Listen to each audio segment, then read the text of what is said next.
আসসালামু আলাইকুম সবাইকে আরো নতুন একটা ভিডিও নিয়ে চলে আসলাম। আর আপনারা এই ধরনের ভিডিও এডিট করবেন কিভাবে ক্যাপকাটের সাহায্যে, সেটা আজকে আপনাদের এই ভিডিওতে দেখাবো। চলুন বেশি কথা না বাড়িয়ে ভিডিওটা শুরু করা যাক। আপনারা সবার প্রথমে ক্যাপকাট অ্যাপ্লিকেশনটা ওপেন করে নেবেন। ক্যাপকাট অ্যাপ্লিকেশনটা ওপেন করার পরে আপনার সামনে এইরকম একটা ইন্টারফেস শো করবে। আপনি নিউ প্রজেক্ট লেখা দেখতে পারবেন। নিউ প্রজেক্টে ক্লিক করবেন। ক্লিক করার পর আপনার গ্যালারিতে চলে আসবে। সরাসরি আপনার গ্যালারি থেকে আপনি একটা ভিডিও সিলেক্ট করে নেবেন। আপনাদের দেখানোর জন্য আমি একটা ভিডিও সিলেক্ট করে নিচ্ছি।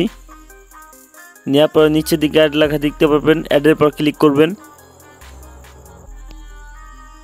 অ্যাডের পর ক্লিক করার পর ভিডিও লাস্টে চলে আসবেন। লাস্টে আসার পরে ক্যাপকাট অ্যানিমেশন দেখতে পাচ্ছেন। ডিলিট করার জন্য নিচের দিকে ডিলিট বলে একটা অপশন পাবেন। এটার পর ক্লিক করবেন। ক্লিক করলে ক্যাপকাট অ্যানিমেশনটা ডিলিট হয়ে যাবে। এরপর ভিডিওর পর ক্লিক করবেন। একটু এদিকে চলে আসবেন। আশা ভাই লেখা দেখতে পারেন ডুপ্লিকেটের পর ক্লিক করবেন। আপনার ভিডিওটা ডাবল হয়ে যাবে। ডাবল হয়ে গেলে আপনি একটু এদিকে চলে আসবেন। আশা ভাই লেখা দেখতে পারেন ওভারলিতে ক্লিক করবেন। ক্লিক করলে আপনার ভিডিওটা ওভারলি হয়ে যাবে। ভিডিওটা নিচে চলে আসবে। এই ভিডিওটাকে ধরে এভাবে রেখে একবারে প্রথমের দিকে নিয়ে চলে আসবেন। প্রথমের দিকে নিয়ে আসার পরে যেটা ওভারলি করলেন যে ভিডিওটা, সেই ভিডিওটার উপর ক্লিক করবেন। ক্লিক করার পর একটু এদিকে চলে আসবেন। আশা করি লেখা দেখতে পাবেন রিমুভ বিজি, এটার পর ক্লিক করবেন। করার এইটার পর ক্লিক করবেন। ক্লিক করে যে দেখতে পাচ্ছেন আস্তে আস্তে ব্যাকগ্রাউন্ড রিমুভ হয়ে যাচ্ছে। এরপর টিক মার্ক দেখতে পাচ্ছেন, টিক মার্কে ক্লিক করবেন। ক্লিক করার পরে ব্যাগে চলে আসবেন। আবার ব্যাগে চলে আসবেন। আশা করি লেখা দেখতে পারেন ইফেক্টসে ক্লিক করবেন। ভিডিও ইফেক্টস লেখা দেখতে পাচ্ছেন, ভিডিও ইফেক্টসের পর ক্লিক করবেন। ভিডিও ইফেক্টসে ক্লিক করার পর আপনার সামনে অনেকগুলো ইফেক্টস শো করবে। আপনি একটা ইফেক্টস খুঁজে নেবেন। ডায়মন্ড জুম, এই ইফেক্টসটা খুঁজে নেবেন। আমি এই ইফেক্টসটা সিলেক্ট করে দিচ্ছি। দেওয়ার পর টিক মার্ক দেখতে পাচ্ছেন, টিক মার্কে ক্লিক করবেন। টিক মার্কে ক্লিক করার পরে ভিডিওর লাস্ট পর্যন্ত নিয়ে আসবেন। এভাবে ধরে টেনে ভিডিওর লাস্ট পর্যন্ত নিয়ে আসার পরে এরপর নিচের দিকে লেখা দেখতে পাবেন অ্যাডজাস্টে ক্লিক করবেন। ক্লিক করার পর এটাকে ধরে জিরো করে দিবেন। দেওয়ার পরে এটাকে ফুল বাড়িয়ে দিবেন।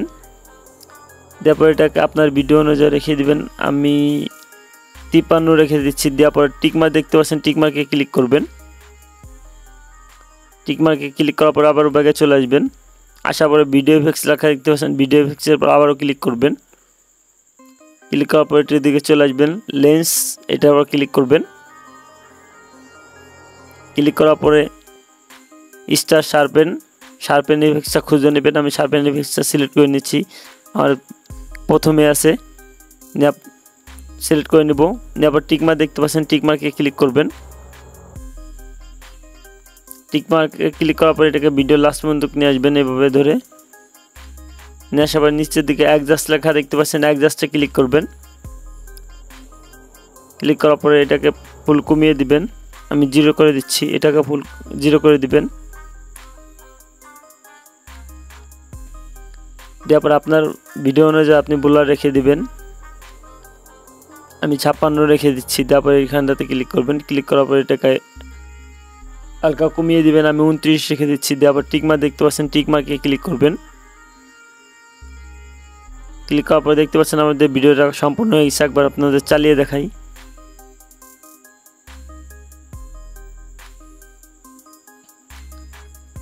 দেখতে পাচ্ছেন কত সুন্দরভাবে এডিট হয়ে গেছে। ভিডিওটা সেভ করার জন্য এখানটাতে ক্লিক করবেন। ক্লিক করে এটাকে 1080 করে দিবেন। এটাকে ফুল বাড়িয়ে দিবেন। দেওয়ার পরে এক্সপোর্ট লেখা দেখতে পাচ্ছেন, এক্সপোর্টে ক্লিক করবেন। ক্লিক করলে আপনার গ্যালারিতে ভিডিওটা সেভ হয়ে যাবে। এই ছিল আজকে ভিডিওটা ভালো লাগে থাকলে অবশ্যই আমার চ্যানেলটা সাবস্ক্রাইব করে লাইক দিয়ে আমার সাথেই থাকবেন। ধন্যবাদ।